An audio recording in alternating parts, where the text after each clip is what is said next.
ini orang cukup berbahaya karena waktu dulu Indonesia cuma 2 orang yang melakukan state sponsor terorisme, Pak Harto dan Pak Murdani. Jadi dia mengawasi saya, istilahnya. Dan saya waktu itu kan tidak bisa, ya karena itu kedekatan kita sama dunia shadow yang saya bilang itu karena beliaulah yang mengajari langsung. Dan hari pertama saya ingat ditanya karena ya, apa tugas intelijen? Gitu, saya bilang.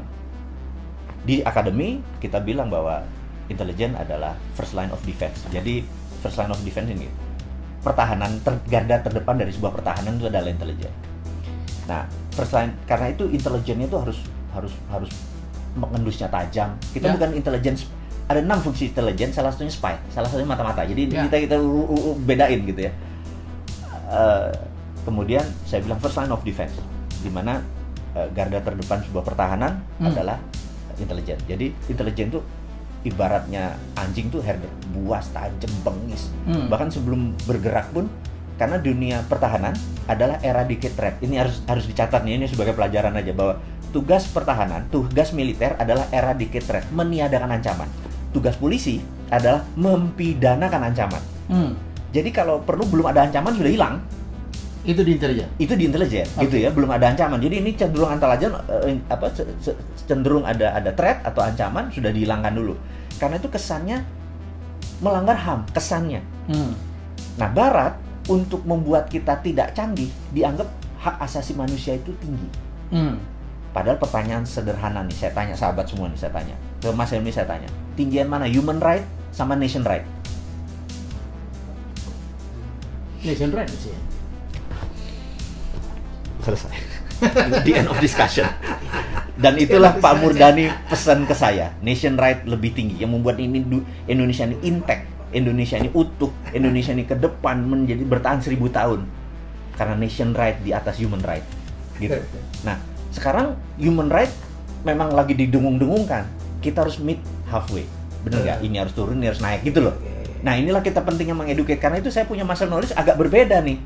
Itu saya terus deliver karena jadi, itu Mas Wowi itu memang tahunya terlalu banyak gitu ya. Dia ngerti terorisme. Bahkan sebelum-sebelumnya dia lebih dikenal di TV itu kan kalau ada terorisme gitu dipanggil gitu ya untuk minta pendapat. Tiba-tiba dia menjelma menjadi YouTuber yang gila, jutaan follower. Ya punya masa juga gitu. Jadi dia punya apa ya, binaan para pengusaha. Saya kemarin diundang waktu kita bikin CEO Mastermind. Waduh, ini orang kayak nabi gitu, apapun yang dia katakan itu, wah, diterjemahkan gitu. Apa namanya, MMBC ya, Pak? Iya. Ada 4.700 alumni MMBC yang saya MMBC itu Millionaire Mindset Bootcamp. Dan itu fanatik ya, Pak? Fanatik sekali, karena kan kita gini, kita tuh merasa bahwa kita tuh pengen bersama-sama orang selected person. Jadi gini, kenapa harganya harus 7 juta, 6 juta, 8 juta? Dan gitu mahal ya? Mahal sekali. Karena kita memang ingin mereka yang berkumpul adalah mereka yang mau sacrifice. Jadi dalam bisnis itu, dalam investasi itu bukan how much money you can get, tapi how much money you willing to sacrifice. Kalau mereka cuma berani sacrifice-nya 100.000 ya dapatnya 100.000, apalagi mereka yang moderat, modal dengkul urat gitu ya. Yang cuman gratis dong, kenapa, ini kan ilmu gitu. Ya lu dapat yang gratis juga, lu nggak dapat ini. Tapi kalau dengan yang 8 juta lu sacrifice, Anda akan mau dapat the most. Nah, dengan 300 orang ketemu bareng yang masing-masing mau sacrifice 8 juta, terus mereka 3 hari 3 malam ngumpul bareng. Habis itu bisnisnya ribuan dan berapa kali itu menjadi power. Jadi gitu. saya ngalamin, saya diajak oleh Mas Wowi, kemarin kita bikin bulan Maret ya? Maret itu kita bikin CEO Mastermind. Fee-nya, investasinya 14 juta. Ya ikut 100 orang, gila. Dan disyaratkan omzet minimal 5 miliar. Saya gila tuh, ada satu orang ketemu, bapak-bapak, omzetnya berapa Mas? 1,4 triliun. Iya betul. Ikut. Dan fanatik, nggak pernah komplain, nggak pernah ngomong kemahalan gitu. Dan malah waktu itu kita mau bikin kelas lagi tentang how to do the pitching gitu. Ya, komunikasi.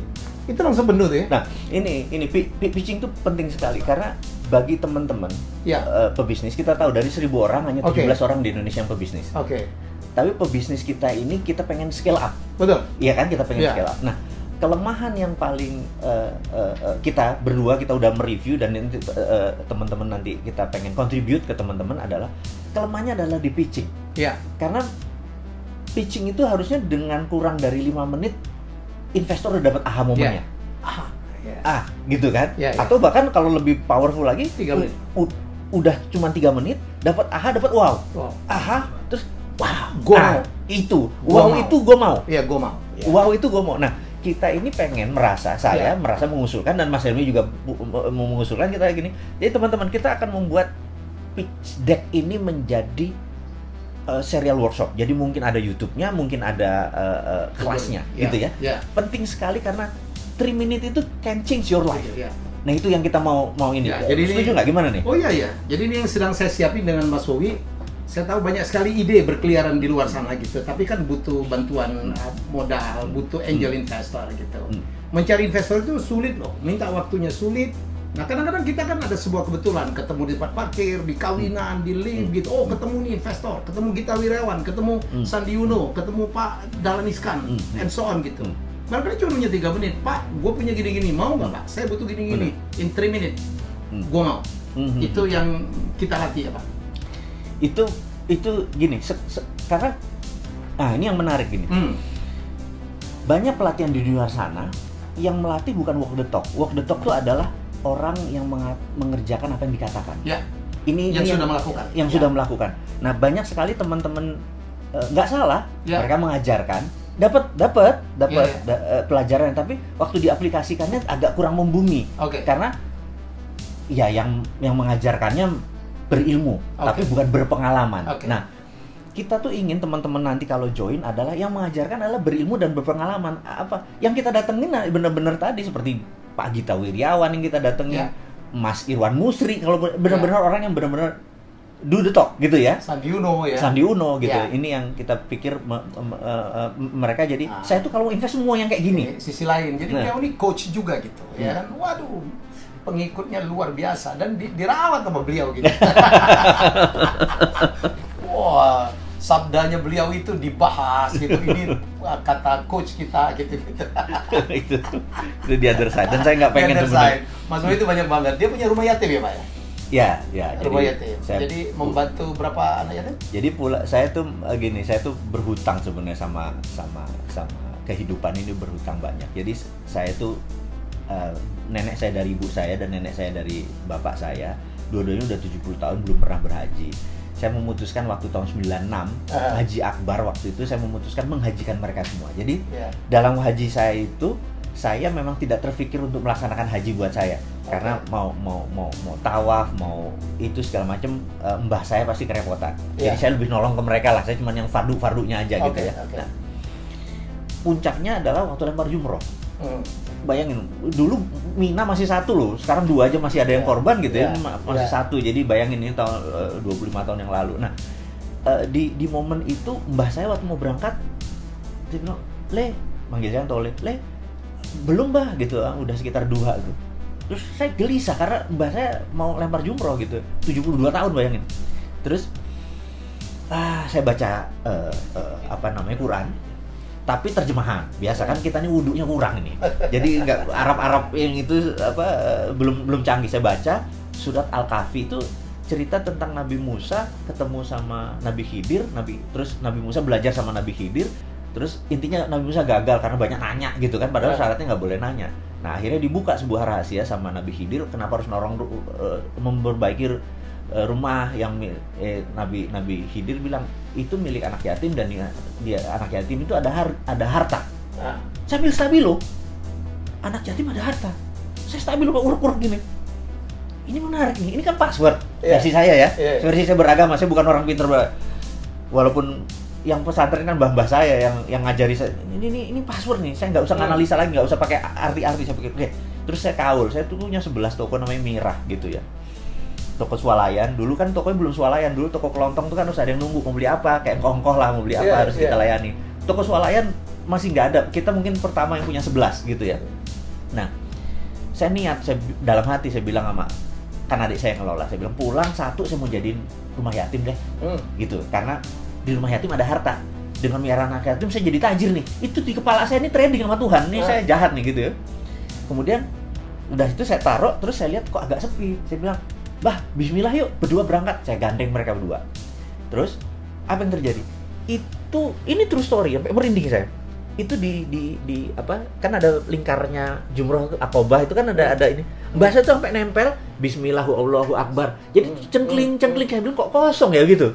Udah pulang lagi terus teman-teman jamaah yang lain loh udah jumroh sudah Mbah bisa kosong kok kata Mbah gitu. Mereka kesana balik lagi mana penuh. Saya bilang ngerti nggak something. Nah saya bilang wah gua harus komit nih sama ini. Pulang satunya saya jadiin rumah yatim. Namanya Yayasan Husnul Khotimah awalnya. Terus karena saya nggak ngerti manajemennya, ada sahabat saya dari pesantren Hidayatullah itu yang memanage ini software-nya, ini hardware-nya nih. Nah bertahun ternyata kita sering kelebihan. Jadi kelebihan beras, kelebihan anaknya cuma 47, dapatnya 3 ton gitu. Akhirnya kita ngasih ke Cilember, Cilodong, ngasih ke pesantren-pesantren yang lain. Sekarang ini sudah 90 pesantren yang anak-anak kalau 100-an atau 50-an sekitar 6.000 ya.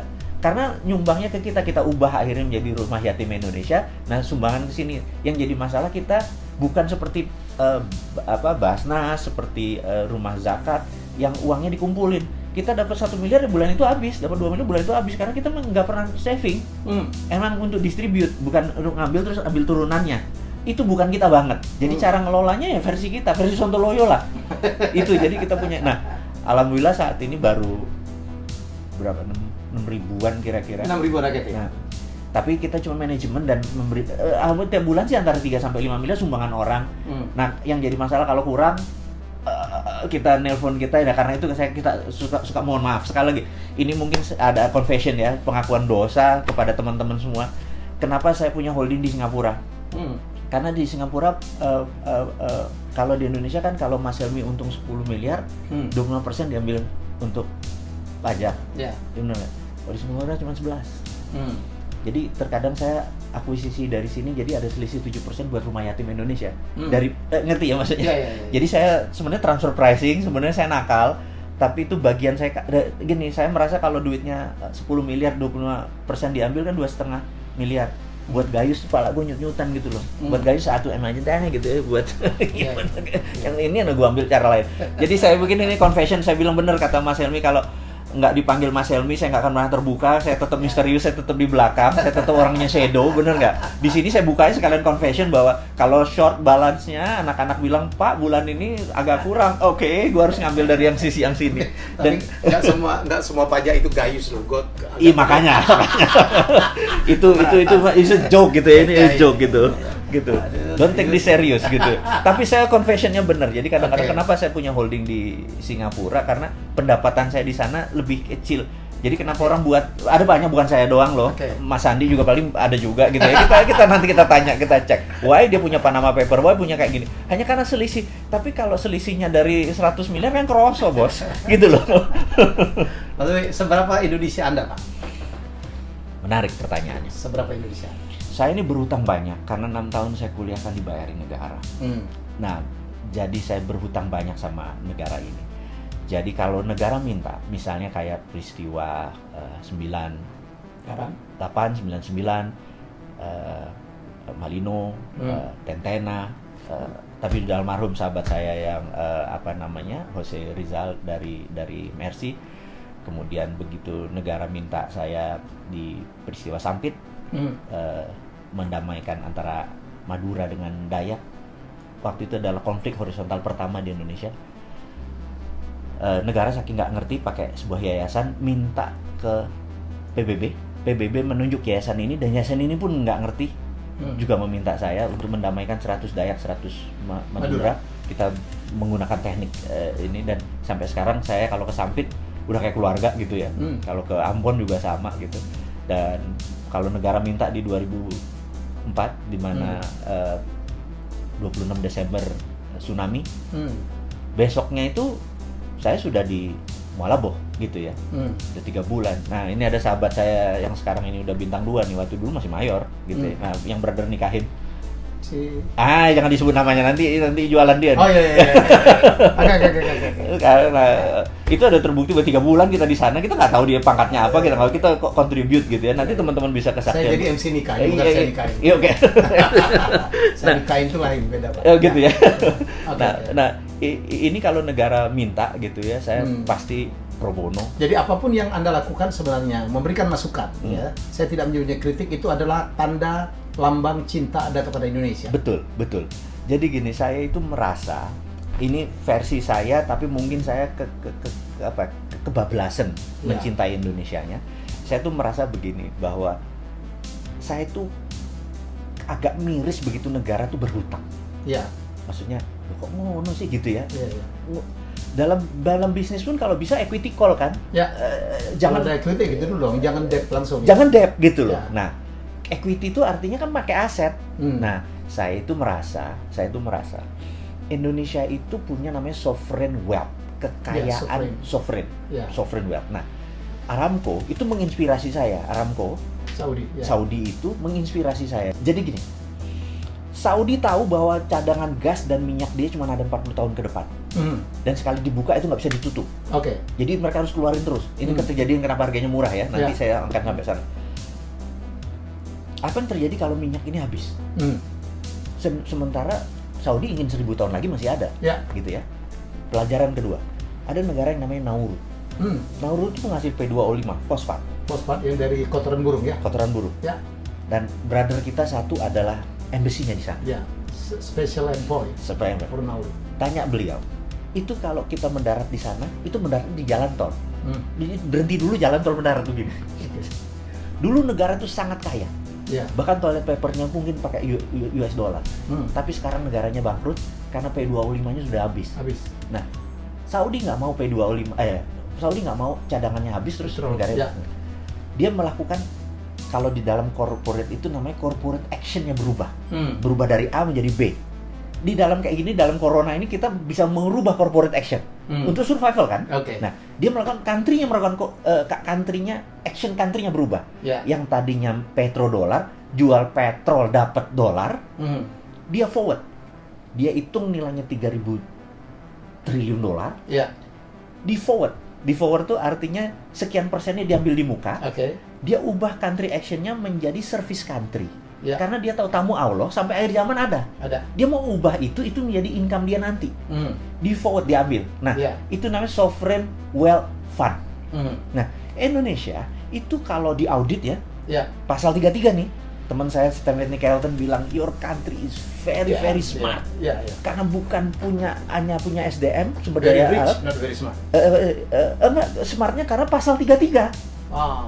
Tapi tidak diaplikasikan ya. Nah, jadi balik lagi. Nah, kalau kita dengan nikel ya, kita audit. Anggap nikel punya 1000 billion. Copper 1000 billion. Tantalum 1000 billion. Uranium di audit gitu. Nah, kita forward ambil di muka. Ini jadi milik Singapura, ambil di muka. Ini kita ubah menjadi sebuah grand plan kita. Apa? Kita menjadi negara industri kah? Negara food security, karena yang saat ini semua orang kita harus punya world domination. Kita harus ada yang kita dominasi. Amerika dengan military dominasi, Cina dengan economy domination, Korea dengan heavy industry dan kosmetik terus semua harus ada dominationnya. Nah, kita harus punya. Misalnya kita mendominasi mineral dan batu bara. Karena apa? Indonesia tuh dikaruniai suatu hal gini. Kalau brother punya bola dari plastik, diputer, terus dalamnya kasih glitter, maka glitter itu akan nempel di tengah. Nah, mineral itu sama, miliar di ekuator itu memang hukum alamnya. Kalau dulu kita SMA, kita harus ngafalin tabel periodik. Kita hari libur nanti kita rebus kubis Prancis gitu kan, HELE gitu kan, besok minggu cari Sri bagian. Saya nggak tahu teman-teman masih ingat nggak pelajaran fisika itu, kimia itu. Nah, ini semua ada, mulai dari yang berat, yang ringan, yang rare earth, yang segala macam ada. Nah, itu diaudit. Itulah menjadi power kita untuk printing money. Kan kesel kita kalau, bos, lo tahu nggak ini peluang? Bener nggak? Sesederhana itu. Dan lo punya power. Gue nggak punya power. Gue cuma bisa ngomong-ngomong aja di sosial media. Makanya saya challenge. Semoga ada yang mendengar, Pak. Iya. Saya pikir ada yang mendengar, Pak. Harus. Nah, kalau ini dengan sosial media nanti kita ini adalah ini saya mudah-mudahan kedenger vibrasi saya. Saya bukan mau kaya, dari situ saya bukan mau jabatan politik. Saya bukan public servant, bukan gue banget melayani orang itu, bener. Brother tahu kita udah lama. Saya bukan. Jadi bayangin kalau Pak Jokowi, gue nggak bisa kayak dia. Pak Jokowi ya, kalau ketemu 10 orang nggak pakai sepatu, Pak Jokowi bisa copot sepatu menjadi sederajat. Lu nggak bisa? Sih nggak bisa. Ada 10 orang nggak pakai sepatu, gue nggak bakal copot sepatu gue. Gue mendingan beliin 10 dia sepatu supaya kita sama juga. Tapi gue nggak mungkin turun. Kan saya nggak ada humble-humblenya. Gimana gue bisa jadi presiden? Dia bilang nggak mungkin. Tapi konsep kita ambil. Siapa aja boleh terima. Nah, kegergetan saya ini adalah kalau nggak denger. Akhirnya saya menggunakan kalimat yang agak nyinyir karena supaya nengok. Ya. Jadi kan kadang-kadang dan Anda tahu bagaimana melakukannya. Wah, suara Anda itu Pak di narasi video itu sinis. Nah, ini menarik nih. Nah, teman-teman, ini saya mau cerita. Ini gurunya, ini gurunya. Ini gini ya. Ini gini. Misalnya teks itu teman-teman yang buat, saya ada tim yang buat, saya harus marah. Padahal saya kan orangnya happy, saya nggak ada masalah sama kehidupan ini, bener nggak? Gue nggak ada masalah utang, gue ada masalah ini, rekening gue oke aja gitu loh, happy aja. Terus saya harus marah gitu. Ini teman-teman, ini note-nya, ini beliau yang ngajarin. Jadi saya di depan kaca, saya ingat kata-katanya Mas Helmi, Mas Wowi, Mr. Bean itu sebelum syuting itu 30 sampai 60 kali di depan kaca dia action sampai dia ketawa, dia baru take, baru ambil. Oke, saya bilang gila, gua berdrama nih, saya bilang gitu. Jadi saya di depan kaca, saya emosi. Cara emosi tuh gini, kaki dinaik, diginin. Kayak orang frustrasi. 2-3 menit kemudian emosi, baru saya bacain. Makanya kesannya saya emosi. Gitu loh. Kesannya saya ada getar-getar marah gitu ya. Nah, jadi sebenarnya ada drama di belakang itu gitu. Abis itu, karena itu habis 2-3 rekaman, kepala saya suka pusing. Karena itu bukan gua banget gitu. Tapi demi message itu tercapai gitu loh. Dapat, Pak. Kayak demi message. Itulah saya bilang. Dan ini ada satu lagi brother yang ngajarin sahabat kita, Pak Teddy Darmanto. Penting sekali. Jadi gini. Apa bedanya acting pura-pura menjadi sama menjadi? Nah, gitu. Jadi orang kalau mau dapat Oscar itu bukan pura-pura menjadi pegawai, tapi menjadi pegawai. Jadi ini beda nih. Karena itu kalau main sinetron dia pura-pura menjadi supir, pura-pura menjadi orang miskin. Nggak akan pernah dapat Oscar yang main di sinetron. Ini Pak Helmi, ini beliau yang ngasih tahu, sama satu lagi Pak Teddy Darmanto. Tapi kalau mau dapat Oscar tuh lo harus menjadi lebur, harus lebur. Nah, jadi di Disneyland hari pertama kerja itu direksinya turun, HRD, direktur HRD bilang you are king, you are queen ke cewek. Tapi selama 8 jam you are still pelayan. Lo janitor gitu. Lo menjadi janitor. Begitu dia benar-benar, dia tidak acting, dia benar-benar full heart karena itu tipsnya gede-gede semua. Bener nggak? Tapi begitu selesai jam kerja, you are king again gitu loh. Nah, itu dapat karena itu Disneyland is the most happiest place on earth. Bener nggak? Nah, saya pengen gini. Ini kalau gue jadi presiden nih, kayaknya Menteri Pendaya Antar negaranya gue sekolahin ke Disneyland supaya Indonesia menjadi the most happiest country in the world gitu. Karena menjadi gitu Pak, selama 8 jam dia menjadi ini, habis itu dia king, we are king, bener nggak? Gitu.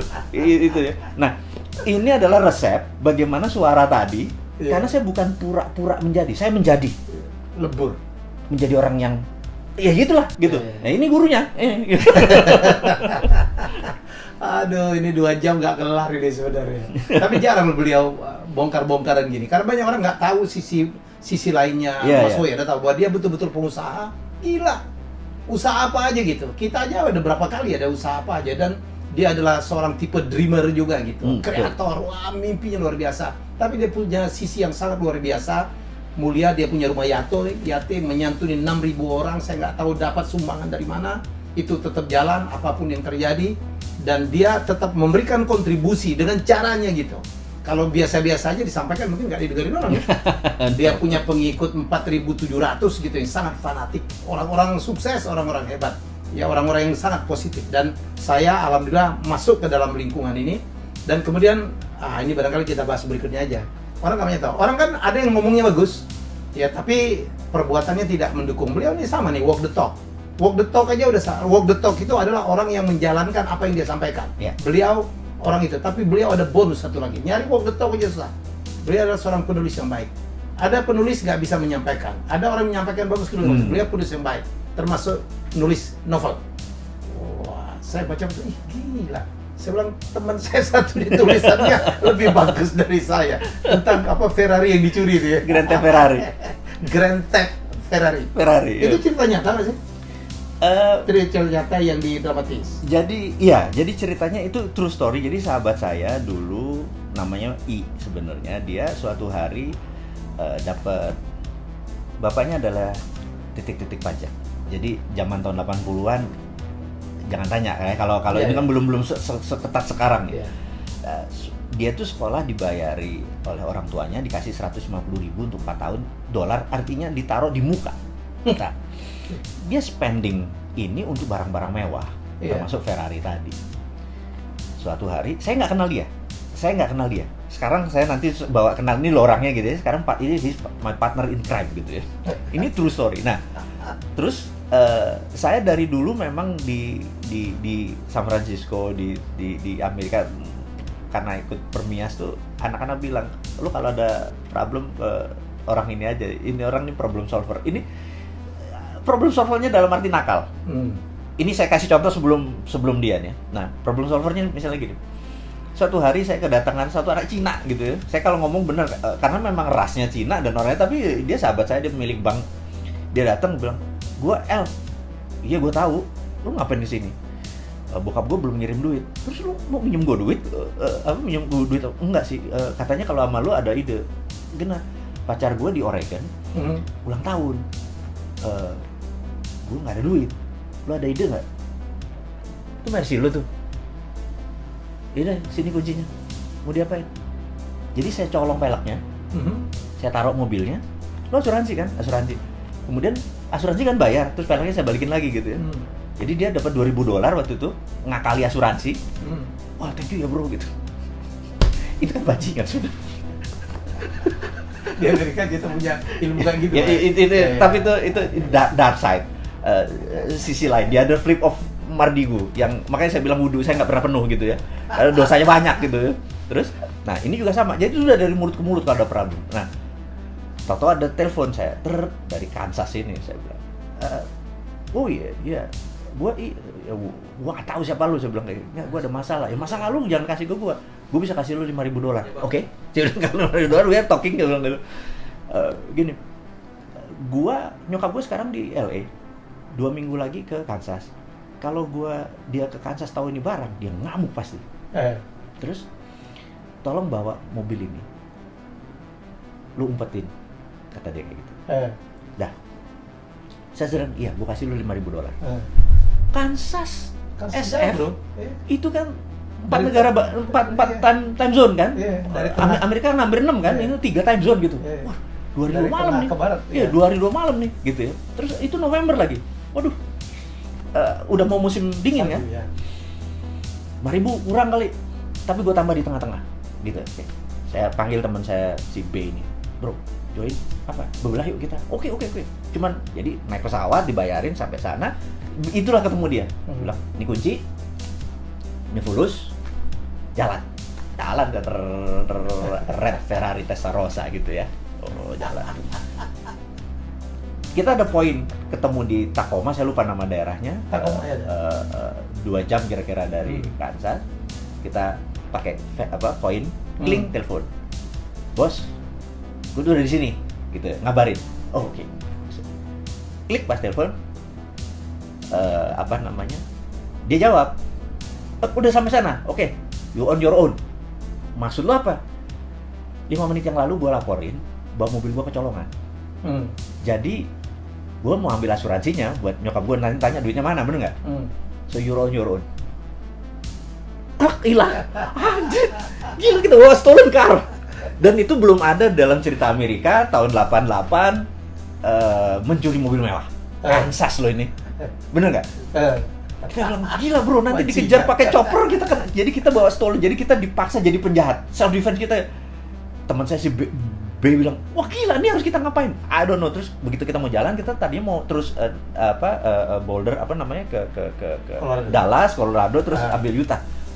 Kebaca nih, kan orang kalau stolen dari tengah ini Midwest ini, itu kalau nggak ke Miami, ke California. Iya. Ini kebaca banget gitu loh. Tapi ini tahun 88, nggak kayak sekarang gitu ya. What do we do? Akhirnya kita ke utara ambil, ke Wyoming. Nah, kan utara, Montana, Wyoming. Sepi dong, Bo. Redneck semua, kita Asia pakai Ferrari, lu bayangin gitu. Nah itu cerita. Nah itu cerita basicnya. Kemudian kita kasih drama karena setiap jalan sih. Tapi ini true story. Setiap jalan Benny selalu nelpon. Saya bilang, lu nelpon siapa sih? Dia ini lover boy.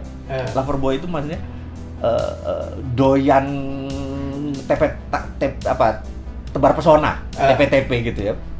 Ya sudah, saya jalan terus, wah ada cewek satu Manado, cakep gini segala macam, gue nginter dia nelfon, asal mendarat nelfon. Namanya cowok lagi lagi TP begitu, bocor kan. Aduh gila lu, ada orang tahu satu lagi mengenai ini, bener nggak? Ya gitu. Nah, yang menarik, saya lompatin ceritanya. Yang menarik adalah kita suatu hari sudah short semuanya, kita perlu partner in crime another. Kita putuskan ini datengin aja deh, bener nggak? Waktu itu kita di Utah. Begitu dia datang, cep, gua shock, karena dia mantan gua. Yang kita harus putus. Ini real story atau ini real story? Mantan gua yang putus karena beda agama. Dia Manado Kristen, kita beda agama. Dan kita nggak bisa bilang bahwa kita kenal dong. Gak enak sama Benny. Lo tau dramanya gimana dong, nahan masih cinta karena putusnya karena putus dipaksa. Putusnya menarik, jadi baru pacaran ini di rumahnya. Ini saya ceritain, ini kurang ajar nih dipanggil gue jadi open up something gitu ya. Jadi ada satu momen di mana udah deket. Terus saya mau datang ke ngapel lah ceritanya, si tante keluar. Apa kabar? Nah, itu terus baik kan gitu. Duduk kan. Dia lagi mandi gitu. Setengah jam nggak keluar, saya bilang. Terus dia keluar. Sebentar ya. Ini ada Kartini. Ini bagus dia, Mama Papa gitu. Dia masuk lagi ke dalam. Saya baca Mama Papa. Sampai habis itu. Dia keluar lagi. Gimana? Udah baca Mama Papa? Apa? Itu ceritanya adalah tentang suami istri menikah 25 tahun. Happy tapi tanpa cinta karena dijodohin. Tapi bahagia gitu. Singkat cerita, dia keluar lagi. Kamu ngerti ceritanya? Ya ngerti tante. Tante cuma mau bilang, kalau ada cinta tanpa perkawinan, pasti ada perkawinan tanpa cinta gitu ya. Jadi kamu ngerti dong maksud tante. Jadi halus banget ya. Oke. Nah, itu ketemu lagi, bener nggak? Yeah. Itu ketemu lagi dalam waktu periode yang sangat dekat gitu, ketemu lagi gitu. Inilah membuat ini jadi komedi romance thrill. Jadi saya sebenarnya bukan creating, saya memorizing. Jadi beda nih. Bapak nulisnya keren banget, Pak.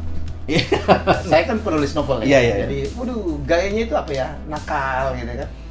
Ya, jadi kayak dulu Bondan nulis juga aliran gitu ya, Pak. Iya. Tapi kadang-kadang kayak Nick Carter juga tuh. Kebablasan juga. Gitu. Jadi ini luar biasa. Jadi saya nggak pernah bertemu orang demikian lengkap.